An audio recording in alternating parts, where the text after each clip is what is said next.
Olá! Nesse estudo abordaremos um dos assuntos mais intrigantes da Bíblia, o selamento ou o assinalamento dos 144 mil.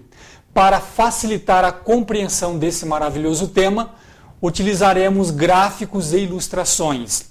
Serão esclarecidos pontos tais como: qual é a importância desse assunto? Quando começou a obra do assinalamento? Quando o selamento será concluído? É o número 144 mil um número simbólico ou literal? É possível ser salvo sem ser contado neste grupo? Teremos neste programa a resposta para estas e outras questões, agora no programa Encontro com a Verdade.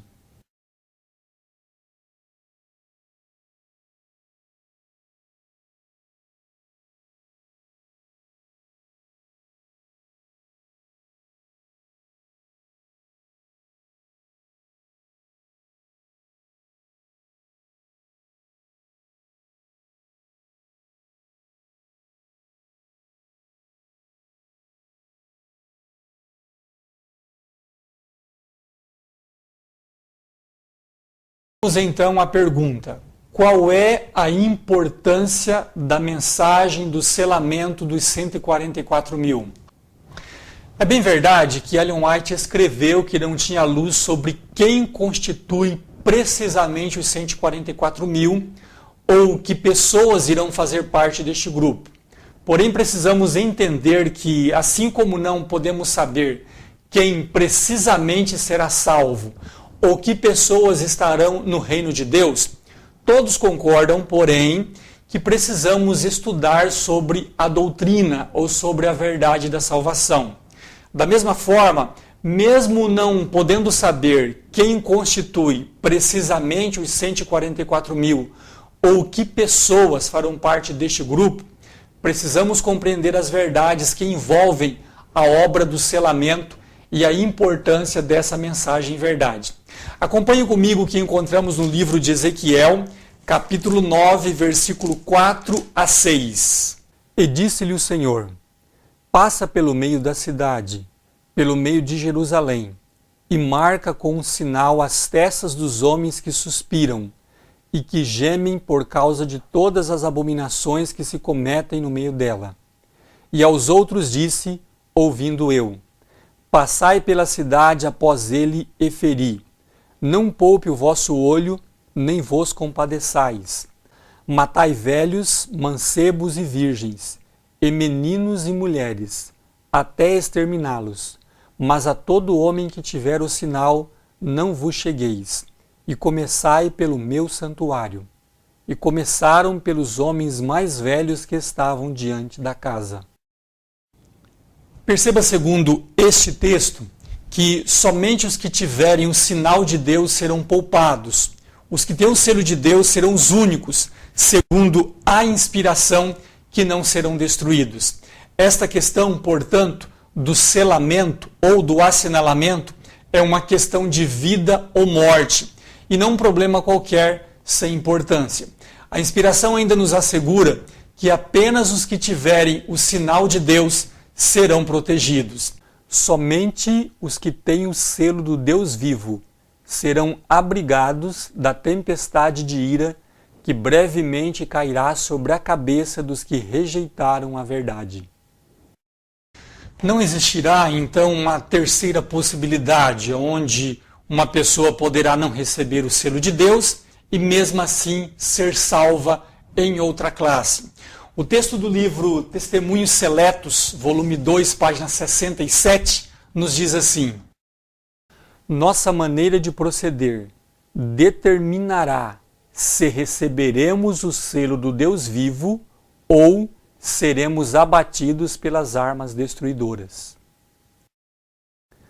A grande massa de cristãos nominais sofrerá amargo desapontamento no dia de Deus. Não tem sobre a fronte o selo do Deus vivo. Algumas pessoas dizem o seguinte: não importa se farei ou não parte dos 144 mil. O importante, dizem elas, é ser salvo. No entanto, segundo este texto, os que não fizerem parte dos 144 mil serão desapontados, ou seja, se perderão. Então verão que o argumento, não importa se farei ou não parte dos 144 mil, o importante é ser salvo, é totalmente equivocado e perigoso. Verão que se não fizeram parte dos 144 mil, não lhes resta outro destino, a não ser serem destruídos. Por isso, segundo a inspiração, serão desapontados. Poderia alguém ficar desapontado se, embora não fizer parte dos 144 mil, for salvo, por exemplo, na grande multidão?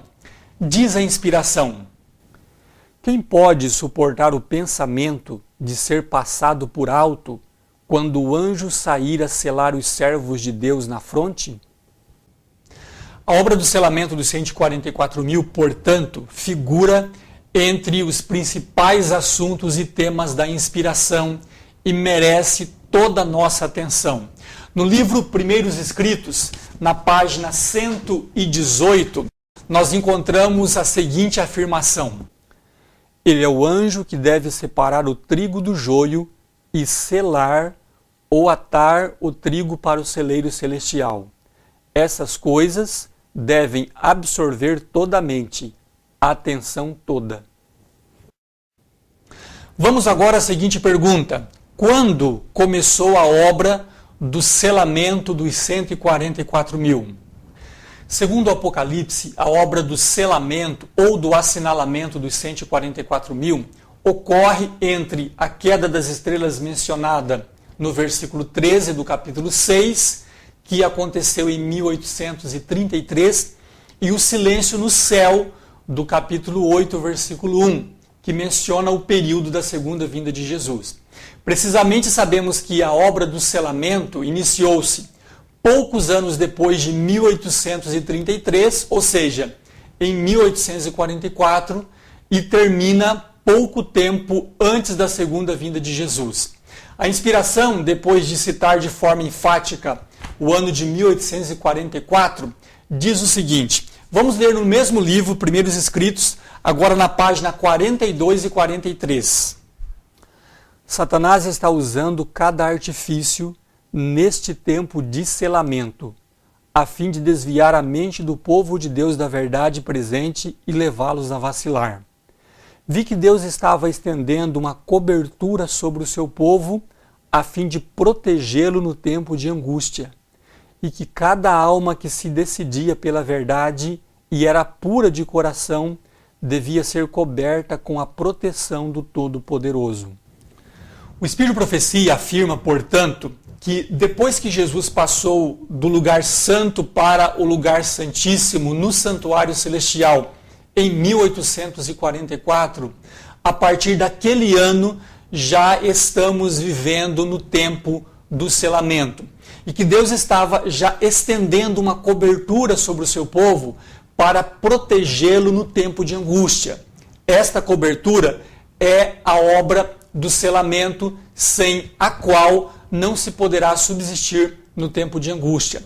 Em outra passagem, agora na página 58, também encontramos a seguinte afirmação: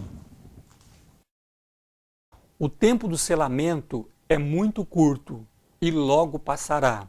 Agora, enquanto os 4 anjos estão contendo os ventos, é o tempo de fazer firme a nossa vocação e eleição. Claramente se percebe, através deste texto, que a obra do selamento estava já ocorrendo no século XIX e que logo terminaria. E que os anjos, segundo a passagem, estavam contendo os ventos para que a obra do assinalamento prosseguisse. Também em uma publicação na revista Adventista, encontramos a seguinte afirmação: nossos pioneiros viram o tempo da expiação final, de 1844 até o fim do tempo da graça, como o tempo do selamento, e divisaram a mensagem que pregavam, convidando o povo a prestar obediência a todos os mandamentos de Deus, como a mensagem do selamento. já que a obra do selamento começou em 1844, a inspiração fala de algumas pessoas que já foram seladas nos dias de Ellen White e dos pioneiros adventistas. No livro Eventos Finais, na página 191, nós encontramos o seguinte: em nossa terra vivem homens que passaram dos 90 anos de idade. Os resultados naturais da velhice se fazem notar em sua debilidade, mas eles creem em Deus e o Senhor os ama. O selo de Deus está neles, e se encontrarão entre aqueles a cujo respeito o Senhor disse: bem-aventurados os mortos que morrem no Senhor.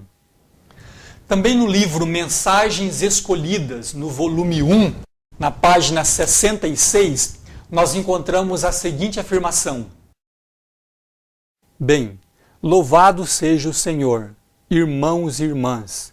Esta é uma reunião extraordinária para os que têm o selo do Deus vivo. Quando essa afirmação foi feita, algumas pessoas questionaram o que havia sido dito pela profetisa. Como assim, perguntavam elas? Uma reunião para os que já estavam selados, para os que já tinham o selo de Deus? Ellen White então esclareceu: não há nisto nada que não sustentamos ainda. Referências às nossas obras publicadas mostrarão nossa crença de que os justos vivos receberão o selo de Deus antes do fim da graça. Também que eles fruirão honras especiais no reino de Deus. Outro escritor também afirmou: denomina-se selamento a um processo espiritual, invisível para os olhos humanos, que se acha em marcha e muito logo terminará no fim do tempo da graça. Vamos então a outra questão. Os que morreram fiéis à mensagem fazem parte dos 144 mil? Como vimos até aqui, a obra do assinalamento está em andamento desde o ano de 1844. E neste caso, todos aqueles que se identificaram com a mensagem do terceiro anjo, mesmo tendo já passado pela morte, são contados com os 144 mil. A inspiração nos mostra claramente que alguns dos 144 mil passarão pela morte. Vamos ler o que está registrado aqui no livro do Apocalipse, no capítulo 6, versículo 11. E foram dadas a cada um compridas vestes brancas, e foi-lhes dito que repousasse ainda um pouco de tempo, até que também se completasse o número de seus conservos e seus irmãos, que haviam de ser mortos como eles foram. A Bíblia mostra duas classes de salvos, os da grande multidão de Apocalipse 7, versículo 9, que não tem número específico. Leiamos. Depois destas coisas olhei, e eis aqui uma multidão, a qual ninguém podia contar, de todas as nações, e tribos, e povos, e línguas que estavam diante do trono, e perante o Cordeiro, trajando vestidos brancos e com palmas nas suas mãos. E em Apocalipse capítulo 7, versículo 4, e no capítulo 14, versículo 1, vemos outra classe de salvos que tem um número específico, um número contado que se completa. A Bíblia diz que algumas pessoas desse único grupo de salvos que se completa, o dos 144 mil, seriam mortas. E que quando este número se completasse, o sangue dos mártires seria então vingado. Sabemos que quando o número dos 144 mil se completar, se fechará então a porta da graça e começará o derramamento das 7 pragas, a vingança divina. Fica claro, portanto, que alguns dos 144 mil passarão pela morte. Lembre-se do texto que já lemos. Em nossa terra vivem homens que passaram dos 90 anos de idade. Os resultados naturais da velhice se fazem notar em sua debilidade, mas eles creem em Deus e o Senhor os ama. O selo de Deus está neles, e se encontrarão entre aqueles a cujo respeito o Senhor disse: bem-aventurados os mortos que desde agora morrem no Senhor. Essas pessoas mencionadas neste texto, logicamente já morreram, mas morreram seladas ou assinaladas. A expressão bem-aventurados os mortos que desde agora morrem no Senhor é dita delas porque repousarão durante a maior parte do tempo de angústia e ressuscitarão para fazerem parte dos 144 mil. Escrevendo sobre uma determinada pessoa que havia falecido, Ellen White afirmou o seguinte: vamos ler no livro Mensagens Escolhidas, volume 2, página 263. Quase não sei o que lhe dizer. A notícia do falecimento de sua esposa foi para mim avassalante. Quase não o pude acreditar e ainda agora dificilmente acredito. Deus, na noite do sábado passado, deu-me uma visão que escreverei. Vi que ela estava selada, e a voz de Deus ressurgiria e se ergueria sobre a terra, e estaria com os 144 mil. Vi que não precisamos chorar sobre ela. Ela repousaria durante o tempo de angústia. E tudo o que pudéssemos lamentar seria nossa perda de ficar privados de sua companhia. Vi que seu falecimento redundaria em bem. Sobre esta afirmação da inspiração e de seu significado, lemos o seguinte. Vamos à pergunta. Ensinava irmão White que aqueles que morreram na mensagem desde 1844, e de quem é dito, bem-aventurados os mortos que desde agora morrem no Senhor, serão membros dos 144 mil? Posso assegurar-te, irmão, que essa era a crença e o ensino de Ellen White. Muitas vezes eu a ouvi fazer declarações com esse efeito, e tem em meu poder uma carta ao irmão Hastings, que é mencionada a página de Life Skiffs, na qual ela diz claramente que a esposa dele, que havia falecido recentemente, seria membro dos 144 mil. Também na Revista Adventista do ano de 1919, encontramos a seguinte afirmação. Durante certo tempo, tem se discutido entre o nosso povo sobre a questão quem pertencerá aos 144 mil. Alguns diziam que aqueles que morreram na fé na tríplice mensagem angélica pertencerão a este grupo feliz, ao passo que outros sustentaram a ideia de que somente aqueles que vivem até o fim sem ver a sepultura se acharão entre este número.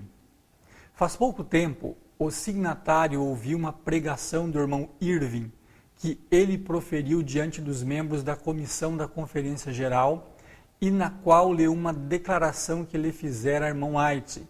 Declaração esta que para sempre devia resolver esta questão para aqueles que creem no espírito de profecia. O irmão Irving havia perguntado diretamente ao irmão White se os que morreram nesta mensagem se achariam entre os 144 mil. A declaração dela, segundo foi escrita então em taquigrafia, foi: ó sim, os que morreram na fé estarão entre os 144 mil. Para mim é isto muito claro. Esperamos que esta declaração dissipará toda dúvida que porventura tenha surgido na mente de alguns e animará os nossos irmãos velhos que se acham perto do fim de sua carreira terrestre. Devemos agradecer sempre a Deus as claras declarações que nos deu por meio do Espírito de profecia. Outra prova bastante clara que alguns dos 144 mil passam sim pela morte se obtém da seguinte forma. Vamos ler agora no livro Primeiros Escritos, na página 285. Tudo parecia desviado de seu curso natural. Os rios deixavam de correr. Nuvens negras e pesadas subiam e batiam uma nas outras.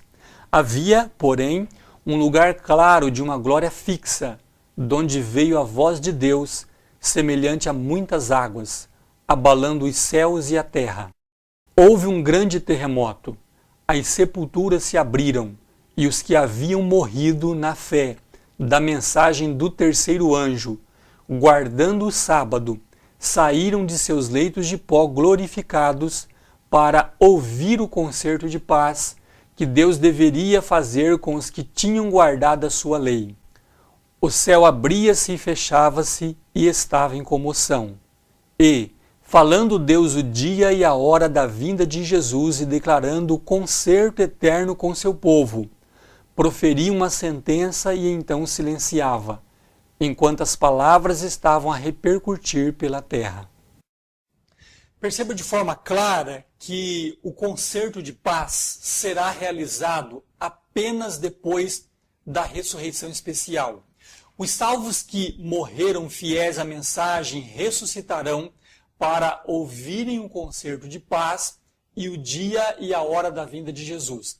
No próximo texto, você poderá notar facilmente que quando Deus faz o concerto de paz, anunciando o dia da vinda de Jesus, depois da ressurreição especial já ocorrida, o número total de santos vivos para esperar Jesus voltar é somente de 144.000.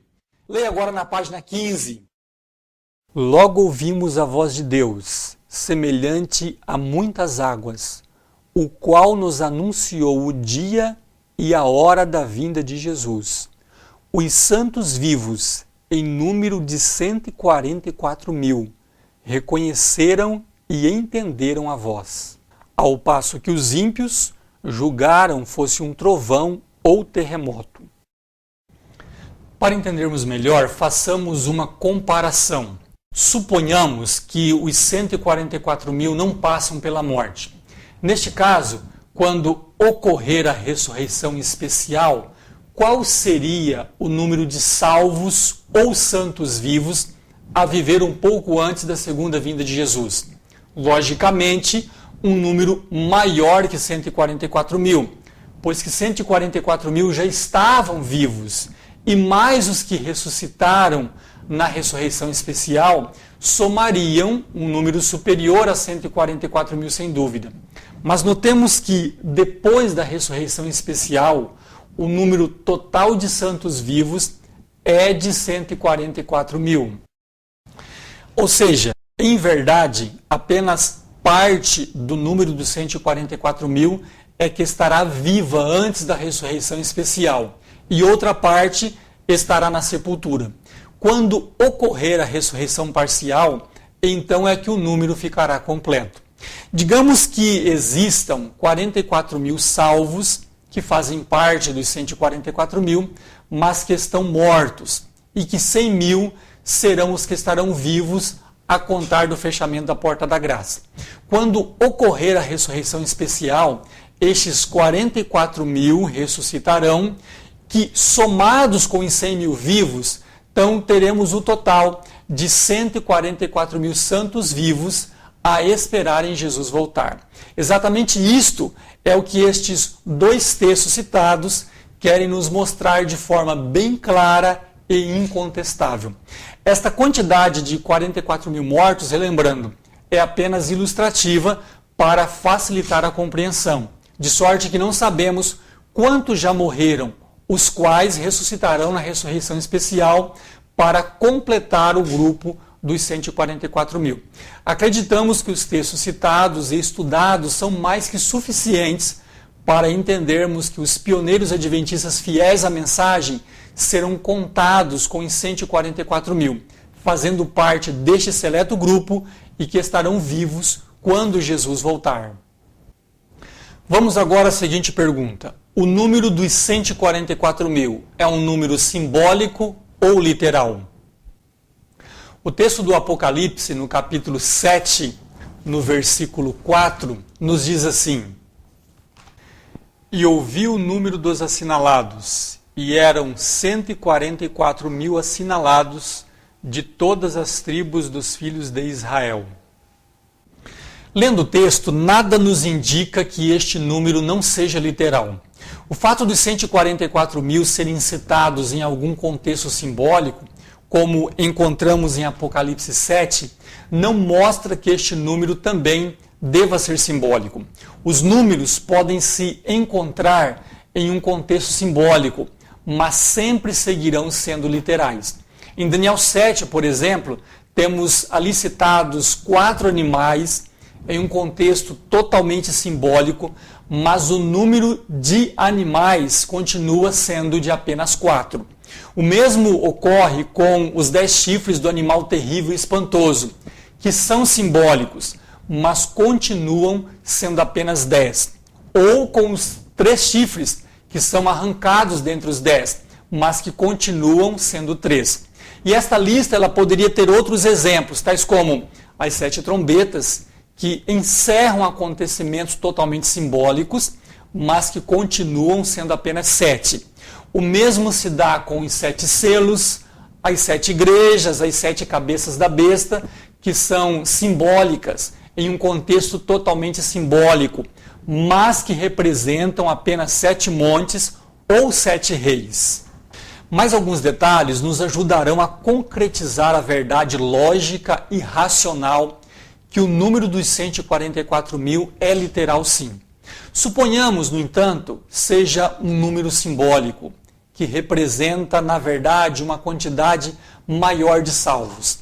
Em uma visão deste grupo ou deste número, quantas pessoas seriam então vistas? Vejamos bem, se ao ouvir o número de 144.000, este número representasse, por exemplo, 2 bilhões de salvos, quantas pessoas veríamos se nos fosse dado o privilégio de ver estes salvos?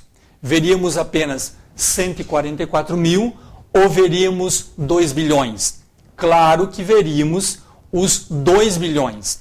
Mas quando foi dado ao apóstolo João ver o número dos salvos, o número dos selados, ele disse o seguinte: vamos ler o que está registrado aqui no capítulo 14 do livro do Apocalipse, no versículo 1. E olhei, e eis que estava o Cordeiro sobre o monte de Sião, e com ele 144.000, que em suas testas tinham escrito o nome dele e de seu pai. A inspiração ainda confirma a literalidade deste número com as seguintes palavras. Leiamos agora no livro Primeiros Escritos, na página 15. Os santos vivos, em número de 144.000, reconheceram e entenderam a voz, ao passo que os ímpios julgaram fosse um trovão ou terremoto. Também no livro O Grande Conflito, na página 613 e 614, nós encontramos o seguinte: cessa então Jesus de interceder no santuário celestial, com grande voz diz: está feito. Todos os casos foram decididos para a vida ou para a morte. Cristo fez expiação por seu povo e apagou os seus pecados. O número de seus súditos completou-se. Digamos que você tem um bonito pomar em sua casa com muitos pés de laranja. Você pede então a alguém que lhe faça o favor de lhe apanhar 10 laranjas. Ele vai ao pomar, esta pessoa vai ao pomar e começa então a apanhar as laranjas e começa a contar. 1, 2, 3. Quando chegar em 10, esta pessoa vai pensar: completou o número. Mas se você não especifica a quantidade, se você não lhe diz exatamente o número de laranjas que ele deve apanhar, que esta pessoa deve apanhar, ela poderá dizer em algum momento que o número de laranjas completou-se. Vamos ler um outro texto agora, no livro Primeiros Escritos, na página 279. Vi anjos indo aceleradamente de um lugar para outro no céu. Um anjo com um tinteiro de escrivão ao lado voltou da terra e referiu a Jesus que sua obra estava feita, e os santos estavam numerados e selados. Numerar é colocar número em determinado objeto ou indivíduo. É dizer, este é o primeiro, este é o segundo, este é o terceiro, e assim sucessivamente. Isto não seria possível se o número dos 144.000 fosse um número simbólico e não literal.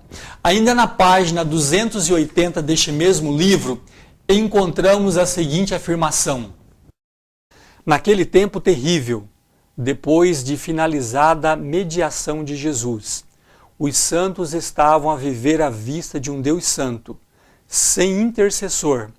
Cada caso estava decidido, cada joia contada. Lembre-se que a grande multidão, em contraste com os 144.000, não pode ser contada, porque ela não tem um número específico. Todas estas passagens inspiradas atestam enfaticamente que os 144.000 é um número literal constituído dos que já morreram e dos que ainda morrerão fiéis à tríplice mensagem angélica e dos fiéis a esta mensagem que não passarão pela morte. Bem, o nosso estudo sobre a obra do selamento continuará agora com a ajuda de gráficos. Vamos começar analisando a situação de todas as igrejas do mundo no que se refere aos fiéis e infiéis que no presente existem em todas as igrejas e que ainda tem um caso pendente no santuário celestial. Nos gráficos, colocamos apenas duas igrejas em vermelho, as quais representarão as milhares de igrejas apostatadas ou caídas que não constituem a Igreja de Cristo. É importante destacar também que a Igreja de Deus é apenas uma. Deus não reconhece como sendo dele duas ou mais organizações religiosas. É importante entendermos que ele tem e reconhece apenas uma igreja, e esta, em nosso gráfico, está representada pela igreja em azul. Vamos agora analisar alguns pontos que estão relacionados com estas igrejas. Primeiro, na Igreja de Deus se encontram os fiéis na tríplice mensagem angélica, os quais serão representados por este símbolo também em azul.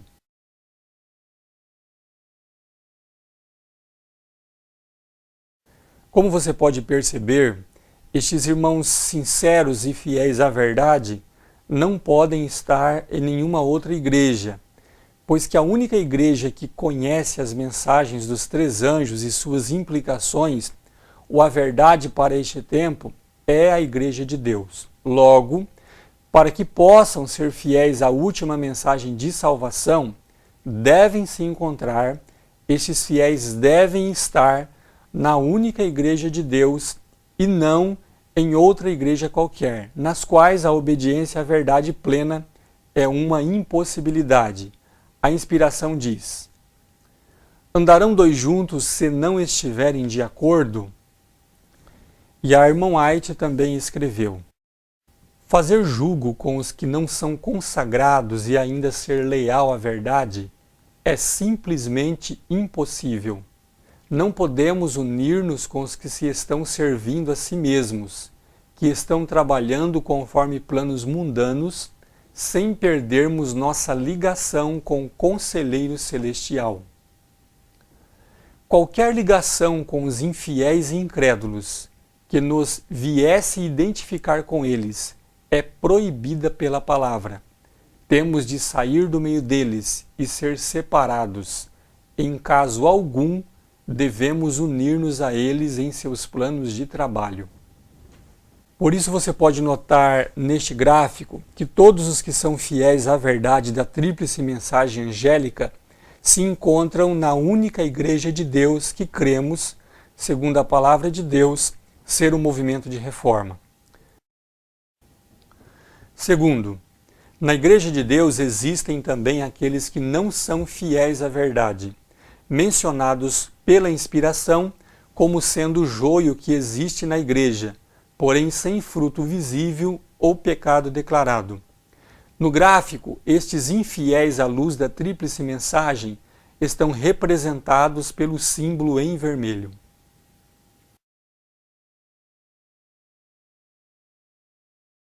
Terceiro, estas pessoas infiéis que não vivem a luz que receberam em maior ou menor grau se encontram também nas igrejas caídas.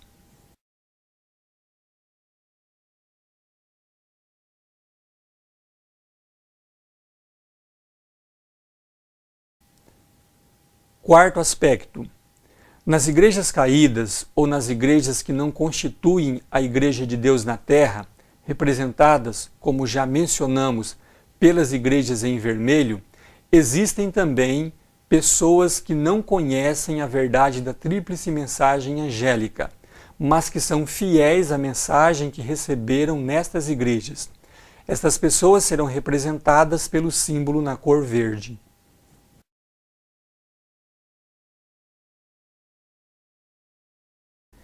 Quinto, neste gráfico existe um detalhe muito importante, o qual é representado pela quantidade de símbolos nas igrejas, que é o fato de que na Igreja de Deus, como você pode perceber, a maior parte de seus membros são fiéis e apenas uma minoria infiel.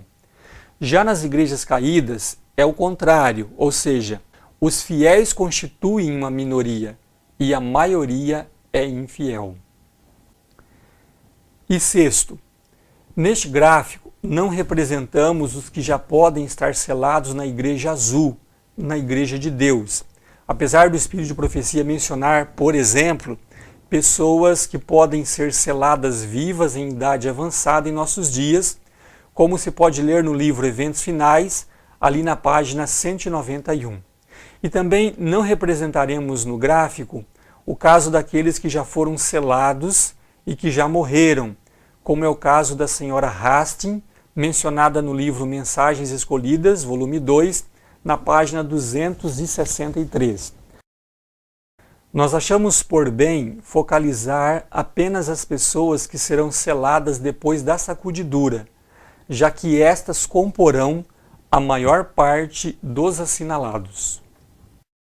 Agora nos cabe a seguinte pergunta: o que acontecerá às pessoas de outras igrejas que são fiéis à verdade parcial que conhecem, que são obedientes à mensagem que receberam nas igrejas caídas ou nas igrejas que não constituem a Igreja de Deus? Essas pessoas não conhecem a verdade plena da tríplice mensagem, como as que se encontram na Igreja de Cristo. Muitas dessas pessoas ainda continuam a guardar o domingo, crer na imortalidade da alma, continuam acreditando em muitas coisas para as quais não se encontra base nenhuma na palavra de Deus. Contudo, creem estar fazendo a vontade de Deus, porque não tiveram luz sobre a verdade. Qual será o fim destas almas, caso morram na ignorância? Vejamos a resposta para esta pergunta no Evangelho de João, no capítulo 9, versículo 41. Disse-lhes Jesus: se fosseis cegos, não teríeis pecado, mas como agora dizeis, vemos, por isso o vosso pecado permanece. Enquanto alguém não conheceu ou não viu a verdade, Deus não lhe atribui o pecado. Mas quando alguém entra em contato com a verdade e a assimila, a compreende, então aquele que sabe fazer o bem e o não faz, comete pecado, como está lá em Tiago 4, versículo 17. Jesus deixou claro desta maneira que o pecado somente existe quando existe o conhecimento e o mesmo não é praticado, quando este conhecimento não é praticado. Também no livro O Grande Conflito, na página 449, nós lemos assim: mas os cristãos das gerações passadas observaram o domingo, supondo que, assim fazendo, estavam a guardar o sábado bíblico.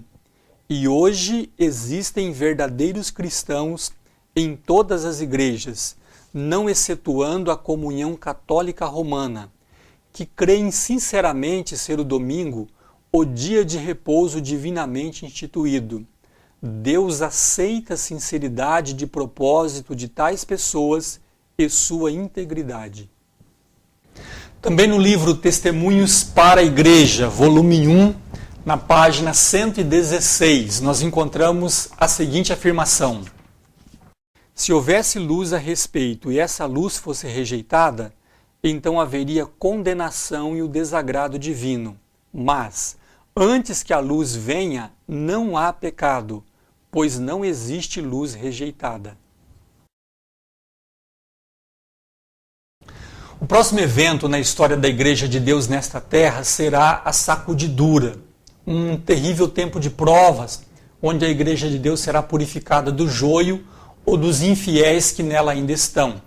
É neste tempo que o joio, que até então não dera fruto, mostrará seu verdadeiro caráter, abandonando a verdade.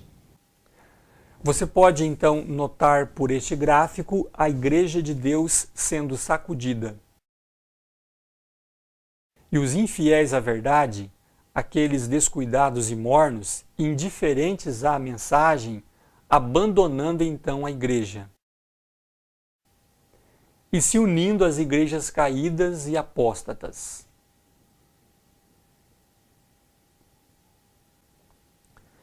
Perceba com clareza no gráfico que, depois da sacudidura, não permanecerá nenhuma pessoa infiel à verdade da tríplice mensagem na Igreja de Deus. A Igreja de Cristo estará então pura e preparada para a chuva serôdia. Diz a inspiração: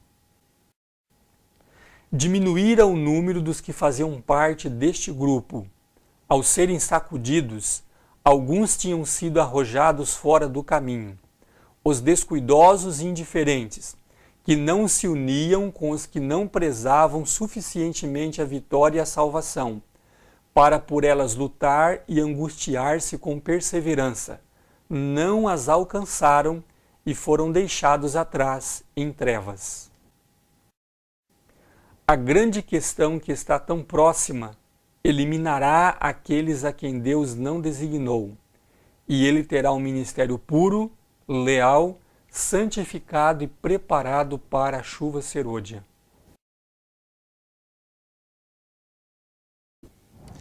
Por ocasião da chuva serôdia, ocorrerá então a conclusão da obra do selamento, que teve seu início, como vimos até aqui, em 1844.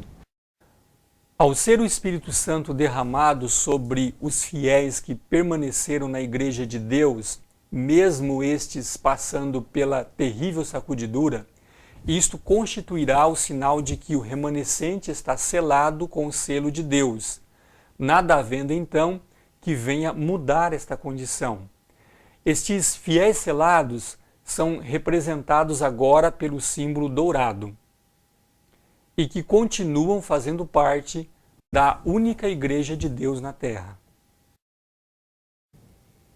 Agora, cheios do poder do Espírito Santo, estes fiéis levarão a mensagem àquelas almas sinceras que se acham nas igrejas caídas, para as quais a porta da graça ainda se encontrará aberta. No livro O Grande Conflito, na página 612, nós lemos assim: servos de Deus, com o rosto iluminado e a resplandecer de santa consagração, apressar-se-ão de um lugar para outro para proclamar a mensagem do céu. Por milhares de vozes, em toda a extensão da terra, será dada a advertência. Este texto do livro Grande Conflito é importantíssimo. Nota-se pelo mesmo que a mensagem não será pregada por milhões de pessoas. O número daqueles que estarão empenhados na última mensagem de graça ficará apenas na casa de milhares. Pelo que estamos estudando, estes milhares que darão a mensagem será menos que 144 mil pessoas, pois que parte deste grupo estará então na sepultura. Muitas pessoas acreditam que uma igreja com milhões de pessoas é que realizará a obra de evangelizar o mundo todo. Mas como temos visto e continuaremos a ver no decorrer deste estudo, o espírito de profecia discorda disto. A inspiração ainda diz: antes de a obra encerrar-se e terminar o selamento do povo de Deus, receberemos o derramamento do Espírito de Deus. Esta é outra passagem muito importante. Veja a expressão, terminar a obra do selamento. Isto mostra que a obra do selamento já está em andamento e que a chuva serôdia apenas concluirá um acontecimento que já estava ou que está ocorrendo. Perceba no gráfico que, por ocasião da chuva serôdia, os símbolos verdes que representavam os fiéis que estavam nas igrejas caídas deixam suas igrejas, pois que agora compreenderam a verdade e tomam então posição ao lado do povo de Deus na igreja do Senhor. Neste momento, deixam de serem os fiéis que estavam nas igrejas caídas para passarem a fazer parte dos que são fiéis à tríplice mensagem angélica ou daqueles que são selados. Almas que estavam espalhadas por todas as corporações religiosas responderam à chamada, e os que eram preciosos retiraram-se apressadamente das igrejas condenadas, assim como precipitadamente fora Ló retirado de Sodoma antes da sua destruição. É neste tempo que se cumprirá as palavras do Salvador. Este evangelho do reino será pregado em testemunha a todas as gentes e então virá o fim. Nenhuma alma fiel permanecerá nas igrejas caídas. A verdade será pregada em todo o mundo. Todos, sem exceção, ouvirão a verdade. Com a pregação da verdade, ocorre o selamento das últimas pessoas para fazerem parte dos 144 mil. Enquanto estas almas estavam na ignorância, Deus aceitava sua obediência naquilo que julgavam ser correto. Se tivessem morrido naquela condição, antes de ouvirem a mensagem, fariam parte da grande multidão. Mas como permaneceram vivas até que a mensagem foi pregada a todas as tribos, língua e povo, devem tomar sua posição ao lado da verdade ou receberão o sinal da besta e estarão perdidas, pois que não são mais inocentes. Ao tomarem posição ao lado da verdade, que passam a conhecer, são automaticamente seladas para fazerem parte dos 144 mil. No livro Meditação Matinal de 1977, na página 240, nós lemos assim: a última grande advertência tinha soado por toda parte e havia instigado e enraivecido os habitantes da terra que não quiseram receber a mensagem. Vi anjos indo aceleradamente de um lado para outro no céu. Um anjo com um tinteiro de escrivão ao lado voltou da terra e referiu que sua obra estava feita e os santos estavam numerados e selados. Depois da proclamação da verdade, portanto, não existirá nenhum fiel nas igrejas caídas ou pessoas que morrerão depois desse período e que ainda farão parte da grande multidão. Por este tempo, todos os que fazem parte da grande multidão estarão na sepultura, e os únicos santos vivos são aqueles que fazem parte dos 144 mil, e os demais vivos estarão selados com o sinal da besta. Ainda neste mesmo livro, na página 209, lemos assim: se a iluminação da verdade vos foi apresentada, revelando o sábado do quarto mandamento, e mostrando que não há na palavra de Deus fundamento para a observância do domingo, e não obstante vos aferrais ao falso dia de repouso, recusando a santificar o sábado, a que Deus chama meu santo dia, recebeis o sinal da besta. Quando ocorre isto? Ao obedecerdes ao decreto que vos ordena deixar de trabalhar no domingo e adorar a Deus, conquanto saibais que não existe na Bíblia uma única palavra que mostre não passar o domingo de um dia comum de trabalho, consentis em receber o sinal da besta e rejeitais o selo de Deus. Também no livro Grande Conflito, na página 613, encontramos: quando se encerrar a mensagem do terceiro anjo, a misericórdia não mais pleiteará em favor dos culpados habitantes da terra. O povo de Deus terá cumprido a sua obra, recebeu a chuva serôdia, o refrigério pela presença do Senhor, e acha-se preparado a hora probante que diante dele está. No céu, anjos apressam-se de um lado para outro. Um anjo que volta da terra anuncia que a sua obra está feita. O mundo foi submetido à prova final, e todos os que se mostraram fiéis aos preceitos divinos receberam o selo do Deus vivo. Cessa então Jesus de interceder no santuário celestial. Levanta as mãos e com grande voz diz: está feito. E toda a hoste angélica depõe suas coroas ao fazer ele o solene aviso: quem é injusto, faça injustiça ainda. E quem está sujo, suje-se ainda. E quem é justo, faça justiça ainda. E quem é santo, seja santificado ainda. Todos os casos foram decididos para a vida ou para a morte. Cristo fez expiação por seu povo e apagou seus pecados. O número de seus súditos completou-se. Note bem a clareza deste texto. Ele nos diz que depois que a mensagem do terceiro anjo for pregada, o mundo todo então terá sido submetido à prova final. E todos os que aceitarem a verdade receberão o selo do Deus vivo. Ou melhor, não existirá um meio termo, ou aceita-se a mensagem e é selado, ou ao rejeitá-la, recebe-se então o sinal da besta. Onde neste tempo estará a grande multidão? Em que lugar poderíamos encaixá-la? Em lugar algum, a não ser na sepultura. Pois quem for achado fiel à mensagem estará selado, se tornará parte dos 144 mil. E quem não for fiel à verdade, então receberá o sinal da besta. Neste tempo, todos os que fazem parte da grande multidão estarão no pó da terra, na sepultura, aguardando a segunda vinda de Jesus, quando então ressuscitarão. Você se recorda do texto deste livro, O Grande Conflito, que diz que Deus aceita a sinceridade de uma pessoa se esta guardar o domingo na ignorância? Veja o que diz o restante do texto.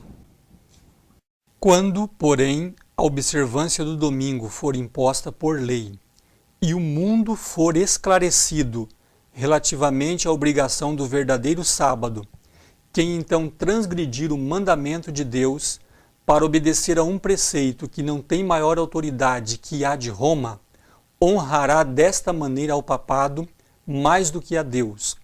Prestará homenagem a Roma e ao poder que impõe a instituição que Roma ordenou. Adorará a besta e a sua imagem. Ao rejeitarem os homens a instituição que Deus declarou ser o sinal de sua autoridade e honrarem em seu lugar a que Roma escolheu como sinal de sua supremacia, aceitarão de fato o sinal de fidelidade para com Roma, o sinal da besta.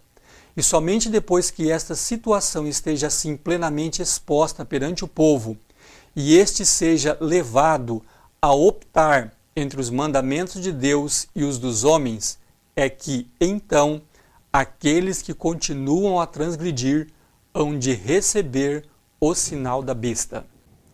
Perceba que, depois da mensagem pregada, todos os que a aceitarem receberão o sinal de Deus. Farão parte dos 144 mil selados. Se recorde do texto que nós já lemos.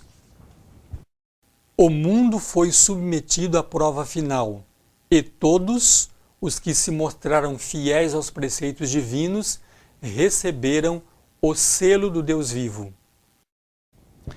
Por outro lado, todos os que rejeitarem a mensagem receberão o sinal da besta.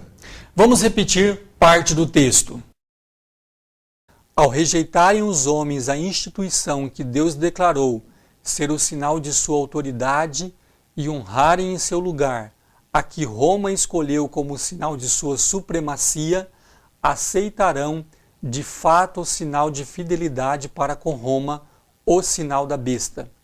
E somente depois que esta situação esteja assim plenamente exposta perante o povo, e este seja levado a optar entre os mandamentos de Deus e os dos homens, é que, então, aqueles que continuam a transgredir hão de receber o sinal da besta.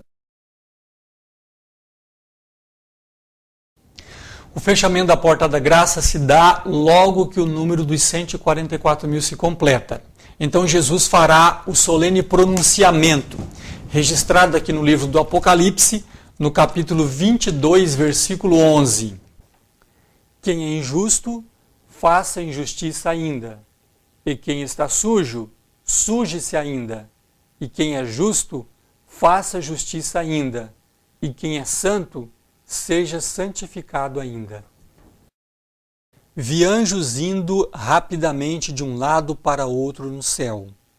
Um anjo com um tinteiro de escrivão ao lado voltou da terra e informou a Jesus que sua obra estava feita, e os santos estavam numerados e selados. Então vi Jesus, que estivera ministrando diante da arca, a qual contém os 10 mandamentos, lançar o incensário. Levantou as mãos e com grande voz disse: está feito, está consumado. E todo o exército dos anjos tirou suas coroas quando Jesus fez a solene declaração: quem é injusto, faça injustiça ainda. E quem está sujo, suje-se ainda. E quem é justo, faça justiça ainda. E quem é santo, seja santificado ainda. Verificando com cuidado este gráfico, podemos ver que logo que a mensagem for pregada e todos fizerem sua decisão ou contra ou a favor dos mandamentos de Deus, então teremos o fechamento da porta da graça. Olhando o gráfico, podemos ver que, por aquele tempo, existirá apenas 2 grupos de pessoas neste mundo, a saber, os salvos selados com o selo de Deus, que fazem parte dos 144.000, representados pelo símbolo dourado, e os perdidos, assinalados com o sinal da besta, representados pelo símbolo em vermelho. Não existirá nenhuma pessoa que esteja viva que faz parte da grande multidão, ou nenhuma possibilidade de alguém ser salvo sem estar selado. Veja nos textos a seguir que a inspiração diz claramente que haverá apenas 2 grupos.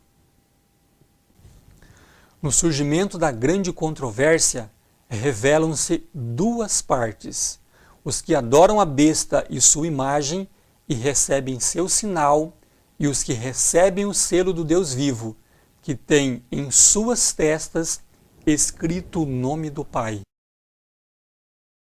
É-nos mostrado claramente que haverá 2 grupos quando aparecer o nosso Senhor e Salvador Jesus Cristo. Só poderá haver 2 classes, cada participante assinalado distintamente, ou com o selo do Deus vivo, ou com o sinal da besta e de sua imagem. O povo de Deus será então imerso naquelas cenas de aflição e angústia descritas pelo profeta como o tempo de angústia de Jacó. A mais vívida descrição não pode atingir a grandeza daquela prova. Durante este tempo de angústia, que se inicia com o fechamento da porta da graça, ocorrerá a ressurreição especial ou parcial, que tem lugar no início da 7ª praga. No livro de Daniel, no capítulo 12, versículo 2, nós lemos: naquele tempo se levantará Miguel, o grande príncipe, que se levanta a favor dos filhos do teu povo, e haverá um tempo de angústia, qual nunca houve, desde que existiu nação até aquele tempo. Mas naquele tempo livrar-se-á o teu povo, todo aquele que for achado escrito no livro, e muitos dos que dormem no pó da terra ressuscitarão, uns para a vida eterna e outros para vergonha e desprezo eterno. Perceba a forma como a profecia focaliza esta ressurreição durante o tempo de angústia. Nessa ressurreição, na ressurreição especial, alguns ressuscitam para a vida eterna e outros para a condenação eterna. Bem diferente da ressurreição por ocasião da segunda vinda de Jesus, onde só ressuscitarão os salvos, e distinta também da ressurreição depois do milênio, onde ressuscitarão apenas os perdidos. No Evangelho de Mateus, no capítulo 26, versículo 64, nós lemos assim: Disse-lhes Jesus: Tu o disseste. Digo-vos, porém, que vereis em breve o Filho do Homem assentado à direita do poder e vindo sobre as nuvens do céu. Eis que vem com as nuvens, e todo olho verá, até os mesmos que o traspassaram, e todas as tribos da terra se lamentarão sobre ele. Sim, amém. Notemos bem e relembremos que na segunda vinda de Jesus, como já mencionamos há pouco, apenas os salvos ressuscitarão. Mas como então Caifás verá Jesus voltar nas nuvens do céu?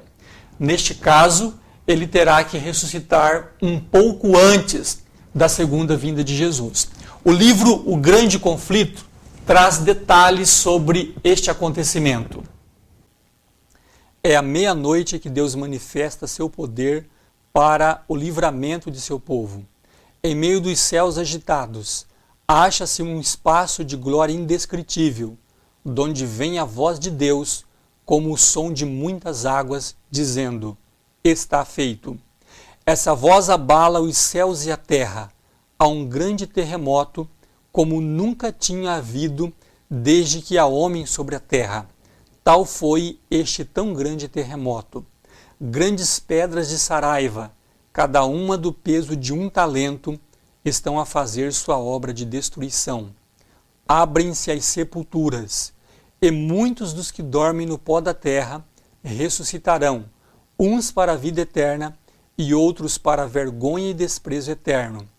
Todos os que morreram na fé da mensagem do terceiro anjo saem do túmulo glorificados, para ouvirem o concerto de paz estabelecido por Deus com os que guardaram sua lei. Os mesmos que o traspassaram, os que zombaram e escarneceram da agonia de Cristo, e os mais acérrimos inimigos de sua verdade povo, ressuscitam para contemplá-lo em sua glória e ver a honra conferida aos fiéis e obedientes. Devemos nos lembrar que a mensagem do terceiro anjo começou a ser pregada no ano de 1844. E todos aqueles que se identificaram com esta mensagem e que passaram pela morte, ressuscitarão glorificados, mas não imortais. A imortalidade só lhes será concedida por ocasião da segunda vinda de Jesus. Na meditação de 1977, na página 197, é nos afirmado o seguinte: Cristo restaurará a vida que foi arrebatada, pois Ele é o doador da vida. Ele adornará os justos com a vida eterna. Será por ocasião da ressurreição especial que a senhora Hastings ressurgirá do pó, da forma como Armoite profetizou.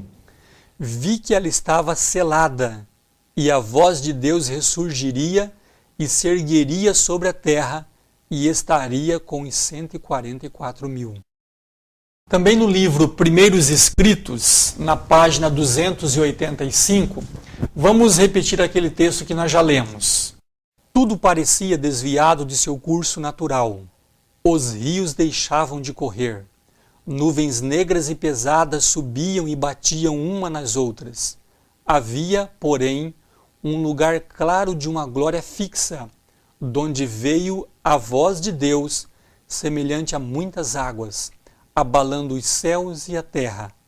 Houve um grande terremoto, as sepulturas se abriram, e os que haviam morrido na fé da mensagem do terceiro anjo, guardando o sábado, saíram de seus leitos de pó, glorificados, para ouvir o concerto de paz que Deus deveria fazer com os que tinham guardado a sua lei.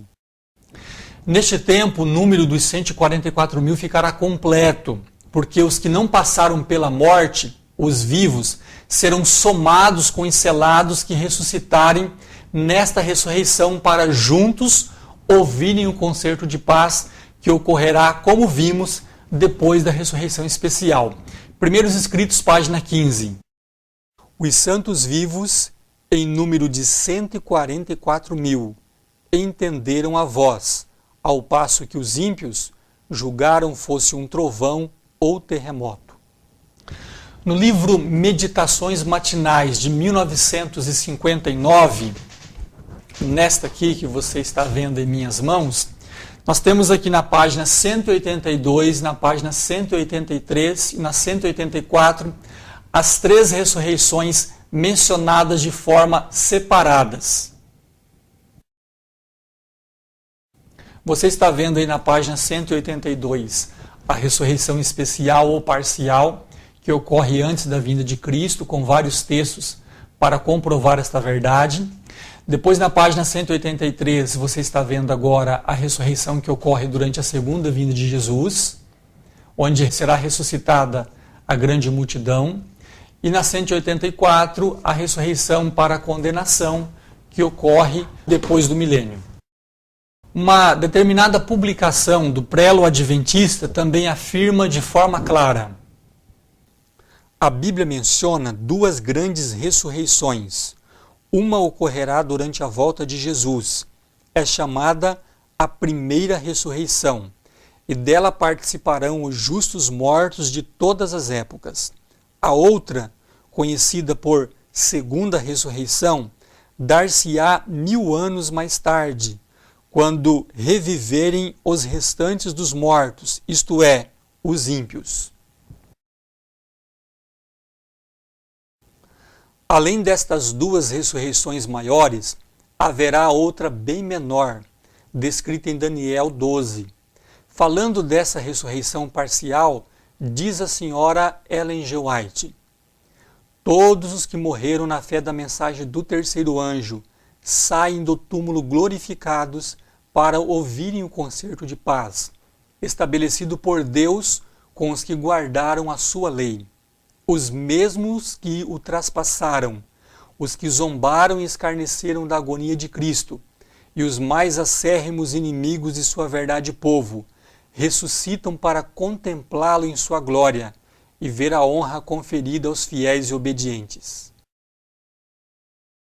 A ressurreição parcial ocorre um pouco antes da vinda de Cristo e a ressurreição geral de todos os justos.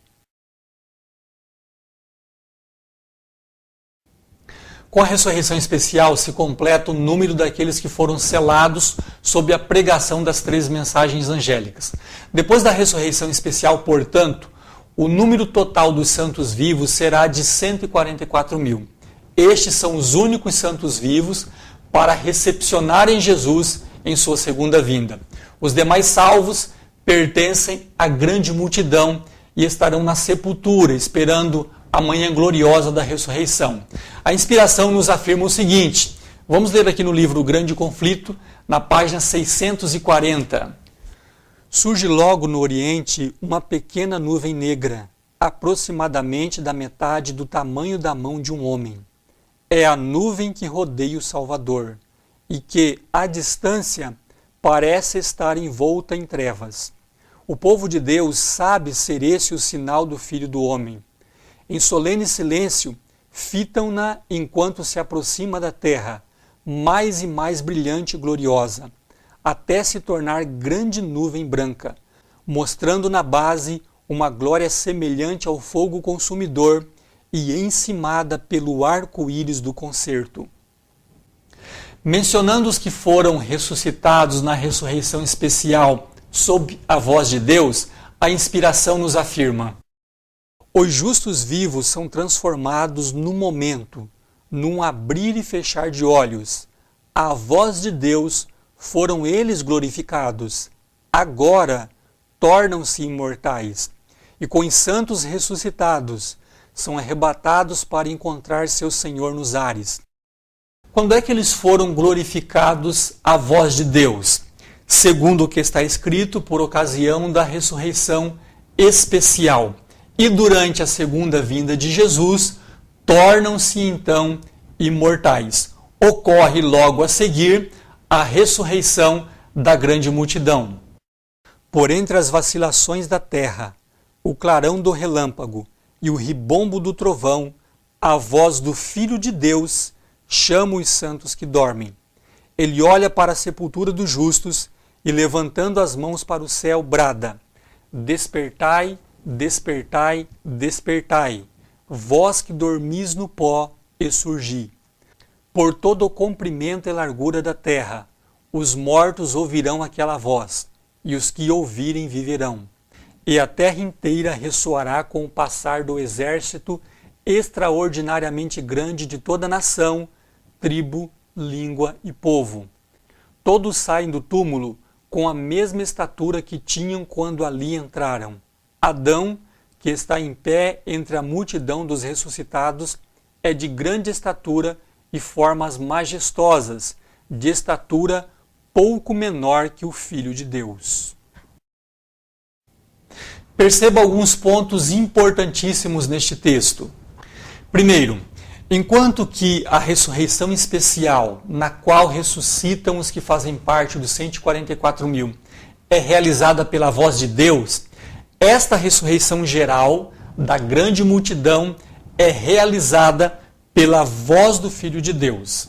Segundo, enquanto que depois da ressurreição especial sob a voz de Deus, o número dos santos vivos será de 144.000, por ocasião da ressurreição sob a voz de Jesus, os salvos ressuscitados constituirão um exército que não se pode contar, extraordinariamente grande, de toda nação, tribo, língua e povo. Uma referência clara à grande multidão mencionada em Apocalipse 7, versículo 9.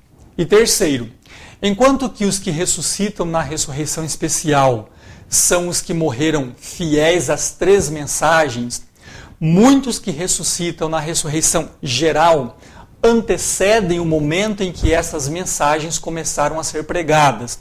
O texto que fala da ressurreição geral sob a voz de Jesus menciona, por exemplo, Adão e as gerações posteriores que não chegaram a ter contato com a verdade das 3 mensagens. A palavra de Deus nos diz em primeira carta aos Tessalonicenses, capítulo 4, versículo 15, que os que estiverem vivos por ocasião da segunda vinda de Jesus, que sabemos agora serem os 144.000, não precederão ou não serão arrebatados primeiro ou antes dos que ressuscitarem. Ou seja, os 144.000 serão arrebatados juntamente com os da grande multidão para encontrarem juntos o Senhor nos ares. No livro Primeiros Escritos, na página 16, nós lemos assim: todos nós entramos na nuvem e estivemos 7 dias ascendendo para o mar de vidro, aonde Jesus trouxe as coroas e com sua própria destra as colocou sobre nossa cabeça. Deu-nos harpas de ouro e palmas de vitória. Ali, sobre o mar de vidro, os 144.000 ficaram em quadrado perfeito. Todos os salvos de todos os tempos têm algo muito especial em comum. No livro do Apocalipse, no capítulo 22, versículo 14, encontramos o seguinte: bem-aventurados aqueles que lavam suas vestiduras no sangue do Cordeiro, para que tenham direito à árvore da vida e possam entrar na cidade pelas portas.